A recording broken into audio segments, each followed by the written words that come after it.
জয়গুরু গুরু ব্রহ্মা গুরু বিষ্ণু গুরুদেব উমেশ্বর গুরুদেব পরম ব্রহ্ম তস্মৈ শ্রী গুরবে নমঃ। পরম প্রমোদ দয়ালের চরণে প্রণাম। পরমাতা জগৎজননী পরমার শ্রীচরণে প্রণাম।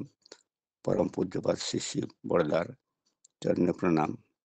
পরম পূজ্যপাদ শ্রী আচার্যদেবের চরণে প্রণাম এবং অবিনবাবু সহ ঠাকুর বাড়ির প্রত্যেকের চরণে প্রণাম জানিয়ে আমার মায়ের নির্দেশক্রমে একটু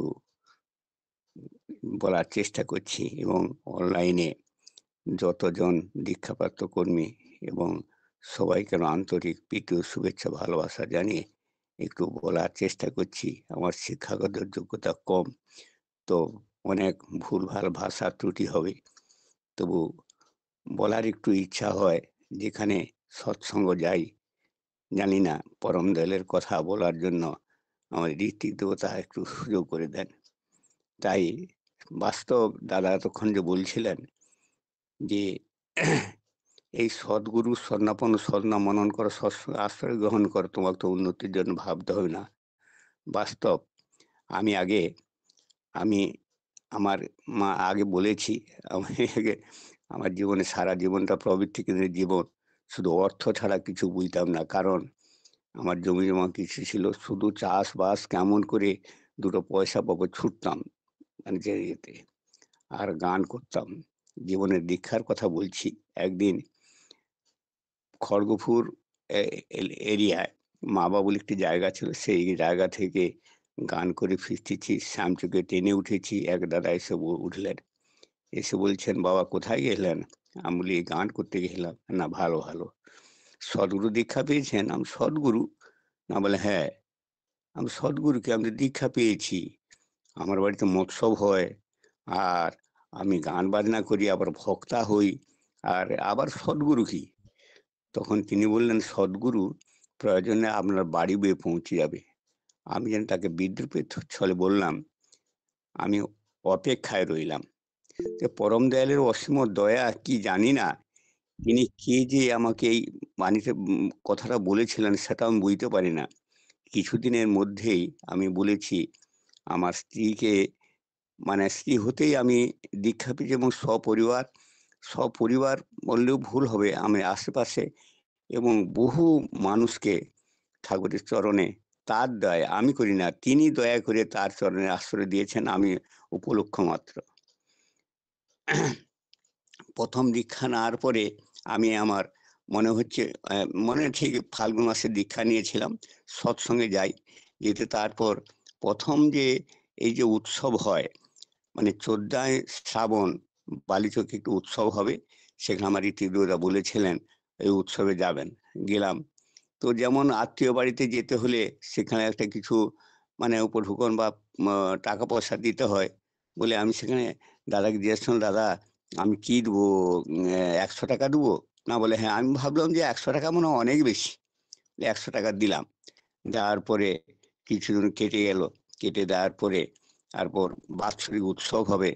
আমাকে দাদা বলছেন যে আপনি এক কাজ করবেন, 1 কুইন্টল চাল আর 10,000 টাকা করবেন, কালেকশন করে দিতে হবে। আমি 1 কুইন্টল 10,000 টাকা, আমি এসে আমার স্ত্রীকে বললাম, আমি এইরকম দাদা বলেছেন। বলে, তোমার মাথা খারাপ হয়েছে নাকি? আমার স্ত্রী বলছে, ওর মাথা খারাপ হয়েছে নাকি? তুমি এত জমি জমা এতই থাকছো, তুমি কি অন্যের বাড়িতে ভিক্ষা চাইতে যাবে? দাদাকে তুমি এক কাজ বলে দিও যে 1 কুইন্টল চাল আমার বাড়ি থেকে প্রয়োজন 10,000 টাকাই দিয়ে দেবো। আমি দাদাকে বললাম। দাদা বললেন, শুনুন, অন্যে বাঁচায় নিজে থাকে ধর্ম বলে জানিস থাকে, আপনি 10,000 কেন 10 লাখ টাকা, 10 কুইন্টল চাল যদি দেন তাতে কিছুই হবে না। মানুষকে জাগরিত করতে হবে এবং তাদের বাড়ি বাড়ি যেতে হবে, বাড়ি গিয়ে তাদেরকে জাগাতে হবে। মানুষ অনেক অন্ধকারে পড়ে, জাগাতে হবে, যেতে হবে। দাদার কথা শুনে লেগে পড়লাম। দয়ালের অশেষ দয়া কি জানি না, হয়ে গেল, উৎসব হলো।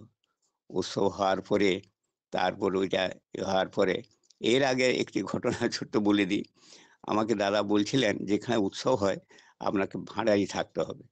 তো এই কালীদান বলে একটা জায়গায়, সেখানে সৎসঙ্গ হবে, ছোট সৎসঙ্গ, সেখানে ভাড়ারি আছি। মানে ঋত্বিক দেবতার সঙ্গে যে ঠাকুর বাস্তব থাকেন, সেই কথাটা একটু বলছি। তো এতে রান্না হয়ে গেছে, দাদা এলেন, তা স্যার বলছে এসে বলতেছেন আমার সঙ্গে দেখা হতেই, বলছে, "রান্না তো সুন্দর হয়েছে। কিন্তু চাটনিটা টক হলো কেন?" আমি মুশকিল কথা তো। উনি এলেন, এসে কিছু খায় না, কিছু না। বললেন যে, "চাটনিটা টক হয়ে গেছে।" আমি বলি, "ঠিক আছে।" আর রান্না খাওয়ার শেষে ওনাকে বলব। তারা সকলে খেতে বসে বলছে, "রান্না সুন্দর হয়েছে কিন্তু চাটনিটা একটু মিষ্টি চাটনিটা টক হয়ে গেছে।" আমি তখন মনে, মনে উপলব্ধি করছি দেবতা কে? বলে সেই দিন থেকে ওনাকে অনুসরণ করে চলতে থাকি।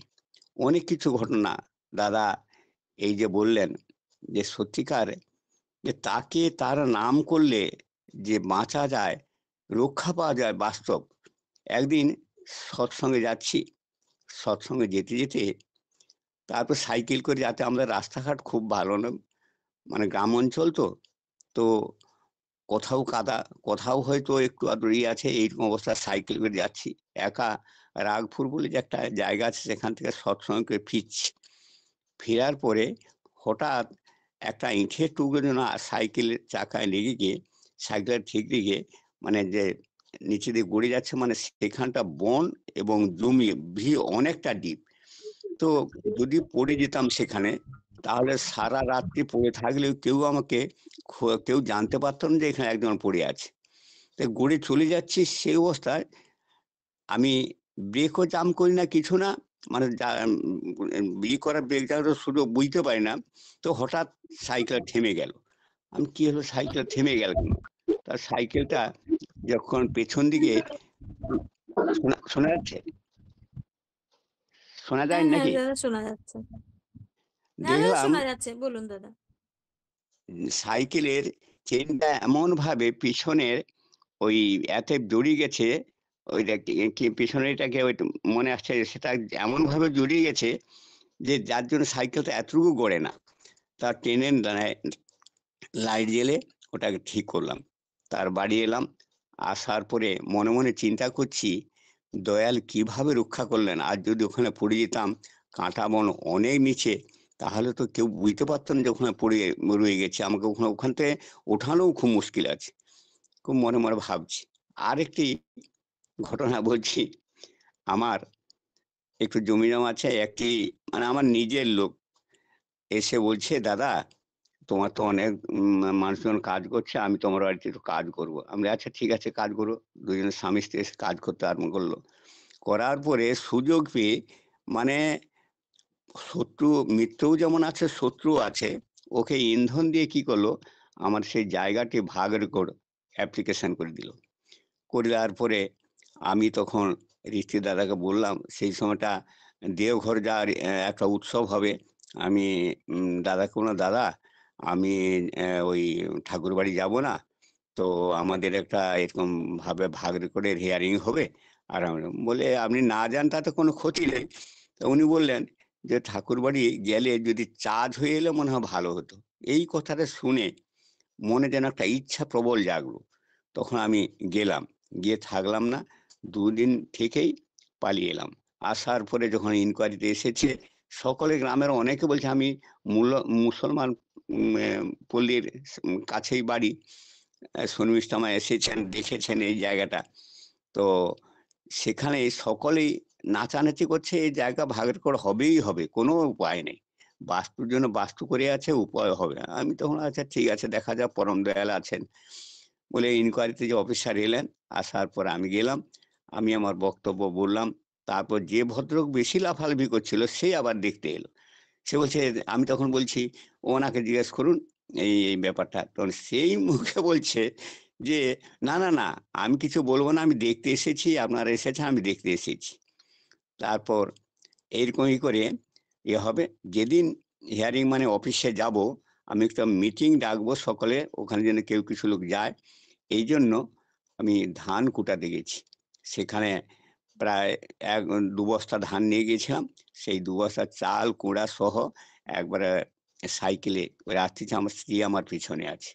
তো আমার বাড়ির পাশে রাস্তা, নতুন রাস্তা হয়েছে এবং পাইলিন দিয়ে বাঁশ দিয়ে একটা পাইলিন দেওয়া হয়েছে। তারপর এসে আমার বাড়ির কাছে এসে গেছে, ওই যে মিটিং ডাকবো আর আমার ছেলের খুড়শাশুড়ি এসেছে, সে বাড়ি যাবে। তারকে একটু কাপড়-চোপড় কেনার ইচ্ছে এখন মানে মনটা সেইদিকে পড়ে আছে আর আস্তে, আস্তে নামও করছি। করতে, করতে তারপর কামিনী গাছ ফুল একটা কামিনী ফুলের গাছ ছিল, বড় গাছ। সেই গাছে বস্তাটা লেগে যায়। লেগে যাওয়ার পর আমার স্ত্রীকে বলছি, "তুমি একটু ঠেলো তো।" তা ঠেলতে গিয়েছে, জুতা স্লিপ করে আমার ঘাটের কাছ দিয়ে একবারে ভোল্ট খেয়ে নিচে পড়ে গেছি। আর সাইকেল একবারে উল্টে, উল্টে আমার এই মেরুদণ্ডের উপর পড়ল। আর আমার নাক দুটো জাঙের উপর একবারে থেঁতো হয়ে শ্বাস-প্রশ্বাস একবারে বন্ধ। একবারে ওইভাবে পড়ে আছি। তখন কেউ তা আমার স্ত্রী একবারে ওই পালের উপর দিয়ে পুকুরে পড়ে আছে। আর বৌমা বাড়িতে আছে, তাকে ডাকারও সুযোগ হয় না। আমি ডাকবো কি দিয়ে? আমার স্ত্রীও তো কেউ ডাকতে পারে না। আর ডাকলেও শুনতে পাবে না। অবস্থায় একজন মুসলমান ডোঙরের সাথে বাড়ি, তার বাপ ছেলে দুজনে গাছ কিনতে গেছিল। গাছ কিনে দেখতে গিয়ে কিনতে গিয়ে সেখানে গাছ পছন্দ হয় না। তখন বাড়ি ফিরছে, তার বাবা বলছে, "চল আয় এখানে এখানে চা দোকানে চা খেয়ে আমরা যাবো আয়।" ওই ছেলেটি বলছে, "না বাবা, আমি চা ওখানে খাবো না, আমি বাড়ি চলে যাই।" তো ওই ছেলেটি ওই সময় এসে গেছে আমার ওই অবস্থায়। ছুটে এসে করে সে আমাকে সাইকেল টেনে তুলে আমাকে তুলে যখন আনলো, তখন আমার মানে যেটা বলে হৃদকম্পন যেন শ্বাস-প্রশ্বাস রহিত হয়ে যায় অবস্থা আমাকে করে তুলে নিয়ে এলো। অথচ নাম চলছে। তারপর আমি বললাম যে, "আমার তো অসহ্য যন্ত্রণা হচ্ছে, বাড়িতে কান্ত্রী আছে।" মানে ঠাকুরের যে মলমকে আমি খুব বিশ্বাস করি। আর কান্ত্রিসিটা আছে এইগুলো যাই ওগুলো লাগিয়ে দাও। তারপরে নাম করতে, করতে প্রার্থনার সময় সন্ধ্যা হয়েছে প্রার্থনা করলাম। করার পরে সেই এত বড় যন্ত্রমারে একটুকু ওষুধ খেতে হয় না কি করে কোথা থেকে সেরে গেল আমি ভাবতেও নামের কি ঐশ্বরিক শক্তি তা আমি বুঝতে পারি না। তাই সময়টা কটা পর্যন্ত হবে মা? দাদা জয়গুরু? 15 মিনিট, আরো 5 মিনিট বলুন দাদা। আচ্ছা। তারপর এইভাবে অনেক কিছু ঘটনা বললাম। তারপর একটা কথা আমার একটা অভ্যাস আছে কি জানেন? এই যে ঠাকুরের নাম নিয়ে একদিন ওই ইয়াতে উম আমার বালচক কেন্দ্র মন্দির সঙ্গে আমি যোগযুক্ত। একদিন উৎসবে গেছি। বড়দার জন্মতিথি উৎসব মনে হচ্ছে। অনেকদিনের কথা তো। তো সেখানে গেছি। আমার ঋত্বিক দেবতা বলছেন যে আমি দাদাকে বলছি, "দাদা আমি বাড়ি চলে যাচ্ছি।" "না বাড়ি যাবেন? কি নিয়ে যাচ্ছেন?" "হ্যাঁ, লুচির প্যাকেট নিয়েছেন?" আমি বলি, "আজ্ঞে হ্যাঁ।" "না আর কি নিয়েছেন?" আমি বলি, "আর কি? আর কিছুই নিই না।" তখন বলছে, "চলে যান। দীক্ষার ঘরে বসবেন, আমি যাচ্ছি।" দীক্ষার ঘরে বসলাম। বসার পরে উনি বলছেন, "আপনি ঠিকমতো এই করাচ্ছেন, আপনার মুখের দিকে হাজার, হাজার লোক চেয়ে বসে আছে। আপনি ঠিকভাবে চলবেন। দেখবেন ঠিক কত মানুষ যে আপনার দিকে চেয়ে বসে আছে তার ঠিক নেই।" আমি তাই নাকি? আরেকদিন একটা ঘটনা হয়েছে। আমি আমার আমারই বাল্য বিধবা মেয়ে বাড়িতে আছে। আমার স্ত্রীও বাড়ি নাই। পাশে আমার মেয়ে ঘর করে আছে। ওই বাড়িতে ওর বৌমা কেউ বাড়িতে নেই। তারপর আমি ওই বাড়িতে খেতে যাবো। হঠাৎ একটা ওটা মনে হচ্ছে আষাঢ় মাস হবে। ওই কি একটা পা হয়ে যে পা স্লিপ করে এমনভাবে পড়ে যাই, একটা আঁচ ছিল ছোট আঁচ, আঁচের উপর একবার আমার বুকটা পড়ে যায়। পড়ে গিয়ে একবার যন্ত্রণা হয়ে তখন একটি মুসলমান মেয়ে গিয়েছিল রাস্তা দিয়ে, সে এসে আমাকে ধরে বাতাসা দিচ্ছে। তারপরে যাহোক নাম করতে, করতে আমি সুস্থ হলাম। তবে তারপর আমার ঋত্বিক দেবতাও সেদিন একটা সৎসঙ্গর ব্যবস্থা আমি করেছিলাম। আমি এখানে সৎসঙ্গ যেখানে যত হয় পাশাপাশি আমি তার ব্যবস্থা আমি করি। তো ওনাকে ডেকেছিলাম। যখন আমি বললাম যে, "দাদা আমি আজ সৎসঙ্গে যেতে পারব না, এই হয়ে অবস্থা হয়েছে।" তো উনি কি করলেন, এমন দরদি ছিলেন, উনি দেখতে এলেন আমাকে সেই দিনই। এসে বলছেন, "আপনি ২ মাস বেরাবেন না। আপনি ২ মাস বেরাবেন না। আপনি ঘরে বসে থাকবেন, তবে একটা কাজ করবেন।" দাদা কি কাজ? না পুরনো যে আলোচনা পত্রিকা রয়েছে, আলোচনা পত্রিকা পড়বেন। আমি তখন সেই দিনই আলোচনা একটি পত্রিকা পড়ে দেখলাম যে এক ঋত্বিক দেবতা অসুস্থ অবস্থায় পড়ে আছে। শ্রী ঠাকুর তাকে বলছেন, "এই তুই শুয়ে আছিস কেন? দীক্ষা দিতে যাবি না? যা দীক্ষা দিতে যা।" আমি তো আশ্চর্য কথা, দাদা আমাকে এত বই থাকতে পুরনো পত্রিকা পড়তে বললেন। এই পুরনো পত্রিকা এই তো হয়তো আমি উনি যে ২ মাস থাকতে বলছেন, আমাকে ঠিক ঠাকুরের কাজ করলেও আপনার থেকে সব ঠিক হয়ে যাবে। বলে ৮ দিন একটু বসেছিলাম, তারপর দীক্ষার কাজে বেরিয়ে গেলাম। তো ঠাকুরের কি অসীম দয়া তা জানি না। যেখানে যেতাম দীক্ষা প্রচুর হতো। আর একেকদিন ১৪-১৫ জন, এবং আমার বাড়িতে অনেক ঘটনা, কত ওই ১৫ মিনিট সময়ের মধ্যেই কিছুই বলা যাবে না। তো অনেক কিছু ঘটনাই রয়েছে। একদিন একটা সৎসঙ্গে গিয়েছি। সেখানে ওই ভাড়াটি দাদা, ভাড়ায় থাকার মতো ভাড়ায় ছিলাম। করতে, করতে তো রান্না শেষ হয়ে গেছে, সৎসঙ্গ চলছে। আমি অ্যা যাজন করতে, করতে একটি মাকে বললাম, "তোমার দীক্ষা হয়েছে?" বলে, "না বাবা, আমার দীক্ষা হয়নি।" "দীক্ষা নিবেন?" "না," বলে, "নিবো, কিন্তু আমার কাছে পয়সা কড়ি নেই। আপনি দেখুন না আপনার পার্শ্ববর্তী কেউ আসছে কিনা?" তারপরে একটি মা বলে, "হ্যাঁ, আমি এসে আমি ওকে না, আমার কাছে পয়সা আমি দেবো।" বলে দিলেন। এই করতে, করতে ৫ জনের দীক্ষা দিলাম। তারপর দিয়ে সৎসঙ্গ শেষে আমার ইত্যাদি জিজ্ঞেস করছে, "দাদা কজন দীক্ষা হলো?" না, বলে ৫ জনের হয়েছে। আমি বলি, "৫ জন তো আমি পাঠিয়েছিলাম।" বলে, "তাই নাকি?" আমি আগে, "হ্যাঁ।" না, বলে, "আপনাকে আগামীতে ৫০ টা দীক্ষা দিতে হবে।" আমি, "৫০ টা?" না, বলে, "হ্যাঁ।" আমি তখন চমকে গেলাম। প্রবীর প্রামাণিক বলে তাকে বললাম, "প্রবীর, দাদা এরকমভাবে আমাকে ৫০ টা দীক্ষা দিতে হবে, আমি কি করে?" না, বলে, "আপনাকে চাপে রাখছেন, দেখবেন ঠিক হয়ে যাবে।" তারপরে শেষে একদিন দাদা বললেন, "আপনাকে ২১ টা দীক্ষা দিতে হবে। আমি শচীন দাকে পাঠাচ্ছি, আপনি ২১ টা দীক্ষা দিবেন।" আমি বলি, "আচ্ছা ঠিক আছে।" তারপর একদিন শচীন দা এলেন। আসার পর করে ২৩ জন দিয়ে এইভাবে। আরেকটা আমার আছে, আমি যেখানে কোনো বিপদ দেখি, যে কেউ হয়তো তো খুব অসুস্থ অবস্থায় পড়েছে, অ্যাক্সিডেন্ট হয়েছে, আমি তার বাড়িতে ছুটে যাই। তো এইভাবে অনেকজনকে এক বাড়িতে গিয়েছি। সেখানে গিয়ে সে কি করেছিল, না বালির গাড়িতে, এম বালির গাড়ি উল্টে গিয়েছিল, সে দুধ ব্যবসা করত। সে গোটাটা চাপার মুখটা ছিল বাকি, আর গোটা চাপা পড়ে গেছে। তারপর পাটা ভেঙে গেছে। আমি তার বাড়িতে কোনোদিন যাই না। সেদিন গেছি। যাওয়ার পর তার বাড়ির সব বলছে, "দাদা তো কোনোদিন আসেন না। কেন এসেছে?" আমি গিয়ে বললাম, "আমি তোমাদের এই ঘটনা শুনে আমি এসেছি।" "না ভালো।"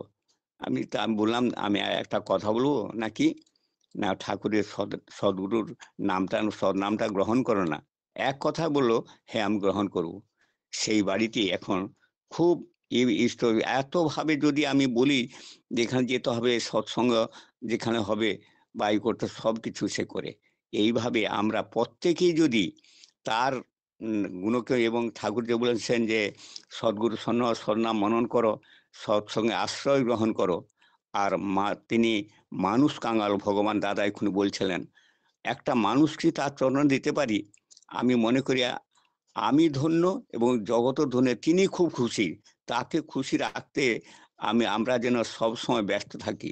তাকে ছাড়া চলতে গেলে চলতে তুমি পারবে না। পথের বাঁকে পথ হারাবে, খুঁজেও সে পথ পাবে না। হোঁচট খেয়ে পড়তে পারো, সাপের বিষে মরতে পারো, দুর্ভিক্ষে পড়তে পারো, পেতেও পারো যন্ত্রণা।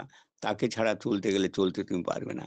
তাই তাকে নিয়ে আমরা চলবো, এবং ইষ্ট নির্দেশ, এই যে আমাদের বাৎসরিক উৎসব, মহকুমা উৎসব আমাদের এখানে বসন্তপুরে হবে। তা আপনাদেরকে আমন্ত্রণ জানাচ্ছি। ২৮শে ডিসেম্বর আপনারা আসবেন, এবং আমরাও যাব। যেখানে যা শুনবো, যাওয়ার চেষ্টা করব। আর বিশেষ কি করব না, এই অনলাইনে যতজন আছেন, এবং পারিপার্শ্বিক আমাদের স্বস্তি শান্তি ঠাকুরের শিক্ষা জানি, আমি শেষ করছি। জয় গুরু। ভুল ত্রুটি হলে ক্ষমা করবেন, কেন আমার ভাষা ঠিক নাই। আর দাঁতনের কাছে অনেক হয়তো অনেক ভুল হয়েছে, ক্ষমা করবেন। জয় গুরু। ভালো থাকুন সকলে। জয় গুরু, জয় গুরু। জয় গুরু দাদা, জয় গুরু। আপনার ভুল ধরার ক্ষমতা আমাদের কারোরই নেই দাদা। আপনি ঠাকুরের মানুষ। ওই যে আমাদের একটু আগে আমার শ্রদ্ধেয় অজয় দা বলছিলেন, দাদা আপনি মিউট করে দিন, তাহলে ভালো শুনতে পাবেন। আমার শ্রদ্ধেয় অজয় দা বলছিলেন যে সরল মন, মধুর বচন আর বুক ভরা ভালোবাসা, সেই হচ্ছে ঈশ্বরের মানুষ। আপনি সেই মানুষ। মানে যারা বঙ্কিমদাকে দেখেছে, তারা প্রত্যেকেই এক কথায় স্বীকার করবে যে বঙ্কিমদা হচ্ছে ঠাকুরের মানুষ। মানে এত সুন্দর, মানে অমায়িক ভদ্রলোক, যেমন ব্যবহার, মানুষ কোনোকে দেখলে, মানে বঙ্কিমদাকে তো আমি দেখেছি, দুবার দেখেছি, মানে শ্রদ্ধায় মাথা নত হয়ে যায়। এত সুন্দর মানুষ, যার জন্য উনি যখনই যেখানে গেছেন প্রচুর দীক্ষা হয়েছেন, যেখানে হয়তো অনেক ঋত্বিক দাদারাও পারেন না। আমি জানি, আমাদের এখানেও দেখি তো ঋত্বিক দাদারাও পারেন না, কিন্তু বঙ্কিমদার কথা হয় কেন? আসলে তিনি ঠাকুরের মানুষ। আপনি ঠাকুরের মানুষ বলেই আপনার পক্ষে আপনাকে দিয়েই ঠাকুর এইসব কাজ করাচ্ছেন। আর আমার শ্রদ্ধেয় দাদার জীবনে অজস্র ঘটনা আছে, তাও আমার চেষ্টা করেছি দাদাকে দেওয়ার, আবারও শুনবো এই আশায় থাকলাম। আর আপনার জীবনে দয়ার কথা শুনে আমরা প্রত্যেকেই প্রেরণা পাই দাদা। খুব ভালো থাকুন। পরমপিতাকে কাছে আমরা সবাই মিলে প্রার্থনা করি আপনার সুদীর্ঘ নিরোগী জীবন প্রার্থনা করি। ইষ্টচ্ছল তো নয়, মানে আপনি বরং আমাদের সবারকে ইষ্টচ্ছল জীবন জানাবেন, আমরা যেন আপনার মতন ইষ্টমুখী হতে পারি, এই প্রার্থনা করি। খুব ভালো থাকুন দাদা, আমাদের সঙ্গে তো যুক্ত আছেন, আমাদের সঙ্গে অনেক দিন থাকুন, এই ধরাধামে অনেক দিন থাকুন, আরো ঠাকুরের কাজ করুন, এই কাতর প্রার্থনা দয়ালের রাঙা রাতুল চরণে। ভালো থাকুন দাদা, জয় গুরু।